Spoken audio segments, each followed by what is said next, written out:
আজকে আমার জীবনের সবচেয়ে বড় সিদ্ধান্তটা আপনাদের সামনে নিয়েই ফেলাইলাম। 1 তালাক, 2 তালাক, 3 তালাক। ভাই আপনি তো অনেক আগেই বউ তালাক দিয়া ফেলাইছেন, নতুন করে আজকে আবার কি তালাক দিলেন? আজকে 71 টিভিকে তালাক দিলাম, মানে বয়কট করলাম। কেন ভাই 71 টিভি আবার কি করলো? 71 টিভি মানুষের আবেগ নিয়ে খেলে, ইসলাম বিরোধী কথাবার্তা বলে, নাস্তিকের আড্ডাখানা 71 টিভিতে। এটা সত্য।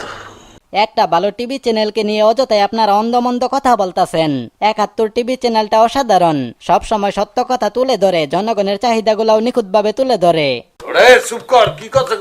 আগে কইতে দেন, 71 টিভির পোস্টগুলা এক কথায় অসাধারণ, খুবই যুক্তিপূর্ণ তথ্য তুলে ধরেন। আমি আশাবাদী 71 টিভি চ্যানেল একদিন বাংলাদেশের নাম্বার 1 বাইনচুত চ্যানেলে পরিণত হবেন। লাল বাতি যে তুমি জ্বালাবা এটা তো আমি আগেই জানি বাজান। 71 টিভি সাধারণ মানুষের জন্য নয়, এটা টাউট শ্রেণীর মানুষের জন্য। কিরে নাসির, তুই আমারে কিছু কইলি নাকি? আরে না ভাই, আপনারে কিছু কমু কিসের জন্যে? আমি একদিন 71 টিভিকে বাস দিছিলাম, আর সেই জন্যই তুই আমার টাউট বইলা অন্যরকম একটা বাস দিলি। আচ্ছা যাই হোক ভাই, 71 টিভিকে সেই দিন বাস দেওয়ার কিছু অংশ আমাদের দর্শকদের একটু দেখান তো। ঠিক আছে, যাও শুরু করেন জামাই সাহেব। এই যে আপনি মানুষজনকে যে বিপদে ফেলেন, আজব আজব নিউজ করে, এটার রহস্যটা কি? আল্লাহ হাওলা কুওয়াতা ইল্লা বিল্লাহ। এটার অর্থ কি? মোটেও না, আমি এরকম করি না। এই যে আমাকে নিয়ে আপনি করছিলেন একটা বার যে আমি হাতুড়া সিং এর ব্যাট ছুঁড়ে মেরেছি, এগুলো এডিটিং করা যায় ভাই। এই আপনি এই নিউজের পর আমি যখনই ফেসবুকে গেছি তখন দেখি যে আমার হাতে তলোয়ার, কেন হাতুড়া সিং আমি কাটতেছি, মারতেছি। হ্যাঁ, এই যে একটা মিথ্যা একটা যে বাজে একটা নিউজটা করলেন, এগুলো আমার ক্যামেরাম্যান করেছে ভাইজান। 71 টিভির পেজ এবং ইউটিউব চ্যানেলে গিয়ে রিলোড দিলেই 1 সেকেন্ডে 10-12 জন করে ফলোয়ার সাবস্ক্রাইবার কমতাছে। এইটার সমাধান কি? এইটার সমাধান একটাই, আর সেইটা হলো আইক্যা আলাবাস হজম করা। 71 নামটা শুনলেই এই জাতের একটা আবেগ কাজ করে। সেই আবেগকে কাজে লাগিয়ে কিছু কুলাঙ্গার নাস্তিক চরমভাবে ইসলাম বিদ্বেষী হয়ে উঠেছে। বিশেষ করে 71 টিভির উপস্থাপিকা মিথিলা, যিনি মসজিদ নিয়ে কটূক্তি করতেও বলেন নাই।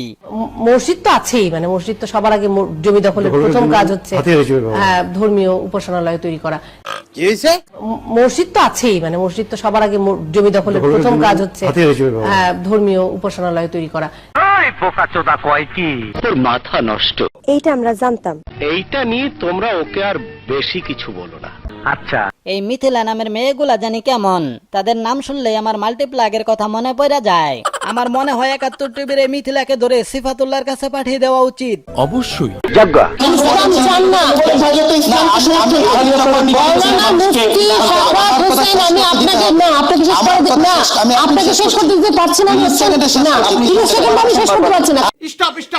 একজন ফাঁসির আসামিকেও কাঠগড়ায় দাঁড়িয়ে কিছু বলার সুযোগ দেওয়া হয়। আর এইখানে 71 টিভির ছাগলের 3 নাম্বার বাচ্চাগুলা একজন মৌলানাকে তাদের প্রোগ্রামে ডেকে এনে 30 সেকেন্ডও সময় দিচ্ছে না কিছু বলার। উল্টা তারা ইসলাম নিয়ে উল্টা পাল্টা কথা বলতেছে।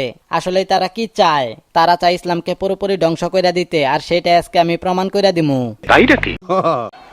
আমি নাকি বলেছি 71 টিভি প্রচার করেছে, আমি বলেছি অমুসলিমদের সম্পদ কেড়ে নিলে, ছিনে নিলে কোনো গুনাহ নাই, এটা প্রচার করতেছে।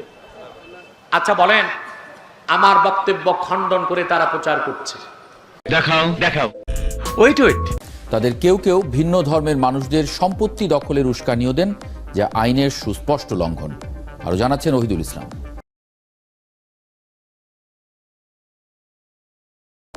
হিন্দু দুর্বল, আপনি তার বাড়িঘর দখল করবেন, তবে এই অপরাধের জন্য আল্লাহ যে শাস্তি দেন, অন্তত আপনাকে জাহান্নামে যেতে হবে না। কেউ যদি হিন্দু সম্পদ আত্মসাৎ করে জোর করে, তাহলে পরকালে তার ক্ষতি কি এবং হিন্দুর উপকার আছে কিনা দেখুন। হিন্দু সম্পদ জোর করে খাবেন, এটা অমানবিক, ইসলাম এটাকে সমর্থন করে না। আপনার প্রতিবেশী হিন্দু দুর্বল, আপনি তার বাড়িঘর দখল করবেন, মানুষ হিসেবে তাকে অত্যাচার করলে সেটার গুনাহগার আপনাকে হতে হবে।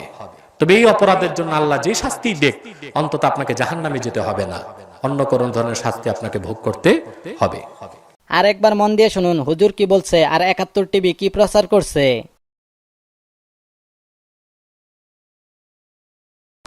হিন্দু দুর্বল, আপনি তার বাড়িঘর দখল করবেন, তবে এই অপরাধের জন্য আল্লাহ যে শাস্তি দেখ, অন্তত আপনাকে জাহান্নামে যেতে হবে না।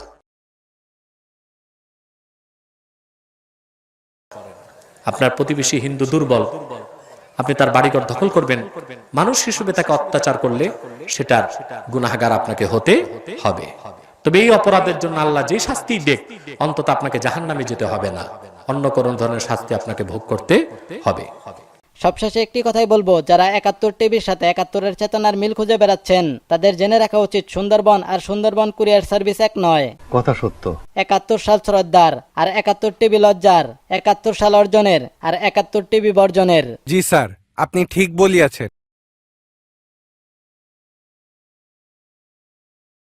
আমরা করব জয়।